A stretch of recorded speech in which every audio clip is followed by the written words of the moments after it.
નમસ્કાર ખેડૂત મિત્રો, કિસાન સફર પરિવારમાં હું એજે મૂળિયા આપનું હાર્દિક સ્વાગત કરું છું। ખેડૂત મિત્રો, ખેડૂત સુખી તો બધા સુખી આ વાત લઈ અને આપણે દર વખતે ખેડૂત મિત્રોને મળીએ છીએ અને ખેતીની વાત કરીએ છીએ।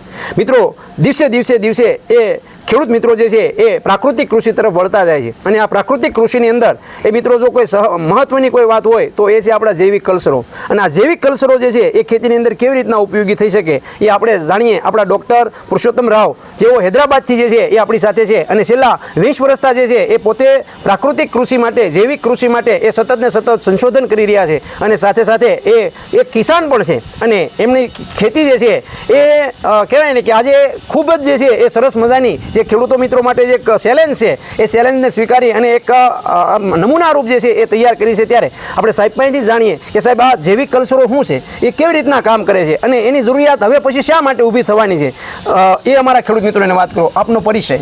नमस्कार, जय खेडूत भाई और जय श्री कृष्ण। पुरुषोत्तम भाई हैदराबाद से हूँ और मैं भी एक खेडूत हूँ। आज अपना जो भाई साहब कह रहे थे ट्राइकोडर्मा और सुडोमोनास के बारे में, ये बहुत पुराना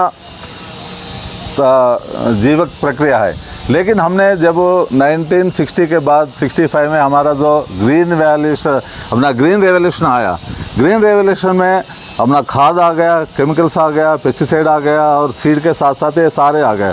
1965 से पहले हमने ज़मीन में कुछ भी नहीं डालते थे, तब अपना ऑर्गेनिक कार्बन सही बरकरार था ज़मीन के अंदर। जब से हमने 1965 से इसको डालना शुरू कर दिया, यानी लगभग 35 वर्ष के अंदर, यानी 2000 तक जो है ना, अपना जितने भी ज़मीन के अंदर पोषक तत्व होना चाहिए, जीवाणु होना चाहिए, वो धीरे धीरे ख़त्म होते आज कंक्रीट ज़मीन हो गया।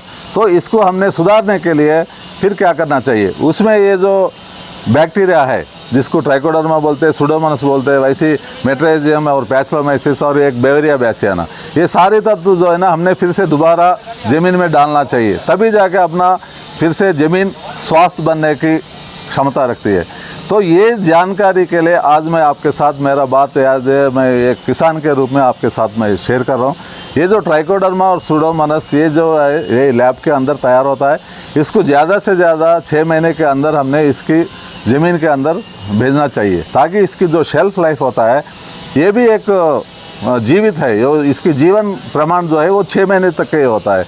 तो हमने जो है ना लैब टू लैंड कॉन्सेप्ट में लैब से लेके हमारा किसान भाइयों को सीधा ज़मीन में डालने के लिए हम लोग देते हैं। उससे क्या आता है, इसको थोड़ा आपने सूखा हुआ गोबर में या नहीं तो वर्मी कंपोस्ट में या नहीं तो कोई भी आपका प्रेसमेट जो भी मिलता होगा, आप उसमें जो है ना 1 टन के अंदर 2 किलो ट्राइकोडर्मा, 2 किलो सुडोमोनास, जो क्वालिटी का 2 × 10⁶ काउंट का जो क्वालिटी का होता है, इसको अच्छी तरह मिक्स कर लेना है। 1 टन के अंदर 2-2 किलो मिला के, साथ में थोड़ा सा गुड़ और बेसन, गुड़ भी 200 ग्राम और बेसन 200 ग्राम, ये पूरी अच्छी तरह पानी के साथ घोल के उसको 1-2 घंटा रख के, फिर ये जो हमने वर्मी कंपोस्ट या नहीं तो जो भी आपका गोबर, सूखा हुआ गोबर, कच्चा गोबर में नहीं डालना चाहिए, सूखा हुआ गोबर में इसको मिक्स करके आपने 2 से 3 दिन तक कोई भी छाँव में, इसको डायरेक्ट धूप नहीं लगना चाहिए।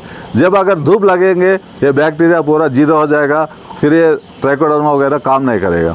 फिर ये जो 1 टन का हमने 1 टन बनाने के लिए मुश्किल हो गया, आपने 1 क्विंटल गोबर के अंदर इसको डेवलप कर लेना, ताकि 1 टन के अंदर बाद में मिक्स करके शाम के टाइम पे आपने पूरा खेत के अंदर आपने इसको ब्रॉडकास्टिंग कर देना, यानी पूरा बिछा देना। और दूसरी बात खास आपने ये ध्यान रखना, जब भी आपने ये फार्म एड मैन्योर खेत में डालते हैं उस समय नमी होना ज़रूरी है। जब तक आपकी नमी नहीं रहेगा तब तक ये बैक्टीरिया काम नहीं कर सकते हैं। तो अब मैं बताऊंगा, आपने धूप में ले जाएंगे या नहीं तो सुबह 9 बजे 10 बजे डाल देंगे, फिर 11-12 बजे के धूप से वो सारा जीरो हो जाएगा, फिर आपको काम नहीं कर सकेंगे। इसलिए शाम के 4 बजे के बाद ये प्रक्रिया कर लीजिए, ताकि रात भर ठंडे टाइम पे बैक्टीरिया ज़मीन के अंदर डेवलप हो जाता। इस तरह ये डालने से आपको जितने भी बीमारियां ज़मीन से फैलने वाला है, जैसा आपको जेट सडन की बीमारी, डंपिंग ऑफ, डाईबैक, इस तरह का बीमारी के ये एक रामबाण है, ये एक संजीवनी है, क्योंकि इसमें केमिकल का कोई भी इलाज नहीं है। आपको ज़्यादातर आपको जो है ना नींबू के अंदर और मौसमी के अंदर और टमाटर में, प्याज में, ये सारा चीज़ों में आपको ये नज़र आता है। इसका मैं आपको जेट सडन की बीमारी और डंपिंग ऑफ बता रहा हूँ। आपको जो भी है ऊपर से टहनियाँ हो या पौधे हो ऊपर से सूखते आएंगे, वो धीरे धीरे पूरा प्लांट को ख़त्म कर देगा। वो बीमारी से बचने के लिए ये ट्राइकोडर्मा सुडोमोनास और मेट्राइजियम पैस्लोमेसिस, ये बेवरिया बैसाना, ये जितने भी लैब से लाइए और खुद ही डेवलप कर लीजिए। उसको जो है ना ज़मीन के अंदर डाल दीजिए शाम के टाइम पे। नमी की सख्त ज़रूर, ये याद रखना। अगर आपके पास स्प्रिंकलर है, पानी दे दीजिए 2 घंटा, या नहीं तो अगर आपने फ्लड इरिगेशन करना है पहले आपने डाल देना, या नहीं तो आपने ऑलरेडी फसल है आपके पास लगा हुआ है, फसल में ये दवा, ये जो भी डेवलप किया कल्चर, ये डाल दीजिए शाम के टाइम पे और ऊपर से पानी फ्लड इरिगेशन दीजिए, ताकि आपको जो है ना बहुत अच्छा रिजल्ट आएगा। इस तरह करने से आपको आधा खर्चा आपको कम हो जाएगा, साथ में रिज़ल्ट भी बढ़िया मिलेगा। और आपको ऐसा लगातार हर 6 महीने में 3 बार करने से, यानी 1.5 साल के अंदर 3 बार ये करने से इस प्रक्रिया को, आपके ज़मीन के अंदर जितने भी फिजोरिया बैक्टीरिया है जो हार्मफुल है, ये जो नुकसान पहुंचने वाला बैक्टीरिया है, वो सारा ख़त्म हो जाएगा। तो मैं ये चाहता हूँ कि किसान खुद साइंटिस्ट है, इसलिए थोड़ा सा हमने सोचने की ज़रूरत है। आप सोचिए। और ये जो है ना, इसके लिए केमिकल में कोई भी इलाज नहीं है। हम लोग क्या करते हैं, दुकान पे जाने से उन्होंने M45 या बाविस्टीन इस तरह का दवा पकड़ाएंगे, या नहीं तो ब्लाइटेक्स, इस तरह का सारा केमिकल देंगे। इससे इलाज सिर्फ यानी 5 से 10% तक का इसके असर होगा। लेकिन ये ट्राइकोडर्मा और सुडोमोनास डालने से आपको पूरा 100% आपको रिजल्ट मिलेगा। और ख़ास खेडूत भाई, आपने ये ध्यान रखना, ये जब भी ज़मीन में डालेंगे 10 से 15 दिन तक कोई भी रासायनिक खाद नहीं डालना चाहिए, कोई भी खाद।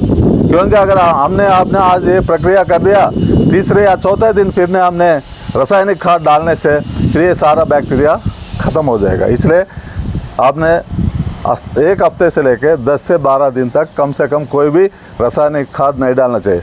वैसा आपने 3 बार 6 महीने के अंदर 3 बार कर लीजिए, बहुत अच्छा रिजल्ट आएगा। आपको इस तरह का सेंद्रीय पद्धति अपनाना ये पहला कदम है।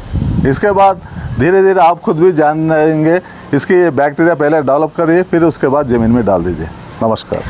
ખૂબ સરસ મજાની વાત એ મિત્રો આપણને ડૉક્ટર રાવ સાહેબે કરી કે હવે આવી રીતના જે છે એ બેક્ટેરિયા એ જમીનની અંદર ઉપયોગી છે। મિત્રો આપણે બધાને ખબર છે કે હમણાં જ આપણે મગફળી વાવવાના છીએ, ચોમાસામાં વાવવાના જ છીએ, ત્યારે મગફળીની અંદર સફેદ ફૂગનો સાહેબ મોટો પ્રશ્ન છે અમારા વિસ્તારમાં। અને એમાં પછી જે છે આવી ગયા પછી અમે ઘણા બધા પગલાઓ ભરીએ, મોંઘા ભાવની દવાઓ નાખીએ છીએ, પણ એના રિઝલ્ટ જે છે જેવા કીધું એવી રીતના મળતા નથી। ત્યારે આ 100% જે છે રિઝલ્ટ આ ટ્રાઇકોડર્માના સુડોમોનાસના મિત્રો મળે છે। ત્યારે આ વખતે જે છે આ ઉનાળાની અંદર મિત્રો જ્યારે તમે આવી રીતના કહેવાય કે સેન્દ્રીય આપણું જ્યારે ખાતર આપણે નાખવાના છીએ ત્યારે મહિનો દિવસ અગાઉ આપણી જમીનની અંદર આપણે 1 ટન, સાહેબે કીધું ને 1 ટન કચરામાં ન ભળે તો કાંઈ નહીં, પણ 5 મણમાં જે છે આવી રીતનું ભેળવીને તૈયાર રાખીએ, જેથી કરીને જે છે એ જ્યારે આપણે ચોમાસા પહેલાં જ્યારે આપવાનું થાય બરાબર, ત્યારે જે છે એનો આપણે ઉપયોગ કરી નાખીએ તો ચોક્કસ જે છે મિત્રો આપણી જમીનને આપણે બચાવી શકશું। ત્યારે સાહેબ અમારા ખેડૂત મિત્રો માટે આપણે ખૂબ જૈવિક કલ્ચર વિશેની ખૂબ સરસ મજાની માહિતી આપી અને મારા ખેડૂત મિત્રો માટે ખૂબ ઉપયોગી થશે। અને પ્રાકૃતિક ખેતી કરતા ખેડૂતો મિત્રો માટે આ એક કહેવાય ને કે ખૂબ સરસ મજાની માહિતી મળી રહેશે એવું અમે માનીએ છીએ। સાહેબ અમારા ખેડૂત મિત્રો માટે ખૂબ સરસ મજાની માહિતી આપવા બદલ હું એજે મૂળિયા આપનો ખૂબ ખૂબ આભાર માનું છું। ખેડૂત મિત્રો, ખેડૂત સુખી તો બધા સુખી।